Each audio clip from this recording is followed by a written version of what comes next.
పూర్వం మేము చదువుకునే రోజులకి, ఇప్పుడు చదువుకున్న పిల్లలకి చాలా తేడా ఉందండి. అప్పట్లో మమ్మల్ని ఎవడన్నా అడగటం "ఏరా అయిపోయిందా?" అని అడిగేవాడు.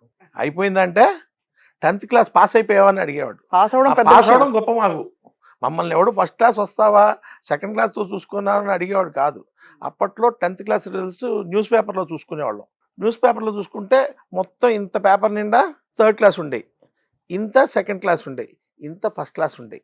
బట్ ఈ రోజున చూసుకుంటే న్యూస్ పేపర్ లేకపోవచ్చు గానీ, ఫస్ట్ క్లాస్‌లు ఇన్నుంటున్నాయి. సెకండ్ క్లాస్‌లు ఇన్నున్నాయి. తప్పినోళ్ళు తక్కువున్నారు. అంటే పిల్లల యొక్క నాలెడ్జ్, ఎక్స్‌పెక్టేషన్స్ అన్నీ కూడా పెరిగిపోతున్నాయి. అండ్ మోర్ ఎవర్ వీళ్ళకి అన్నెసెసరీ నాలెడ్జ్ కూడా ఎక్కువైపోయింది. అప్పుడు మేము 10థ్ క్లాస్ చదువుతున్నామంటే 10థ్ క్లాస్ తప్పితే వేరే తెలవదు వేరే ప్రపంచం ప్రపంచంలో ఉండదు మాకు. కదా! ఉండదు. అదే. కానీ ఇప్పుడు 10థ్ క్లాస్ చదువుతున్నోడికి ప్రపంచం మొత్తం తెలుసు. లేటెస్ట్‌గా ఎక్కడ ఏ మ్యాచ్ జరుగుతుందో ట్రంప్ మొదలుకొని అరగంట క్రితం ఏం మాట్లాడాడో అది ఈడికి కూడా తెలుసు. తెలిసిపోతది. అవును. ఓకే. అనవసర విషయాల పట్ల ఆకర్షితులవుతున్నారు.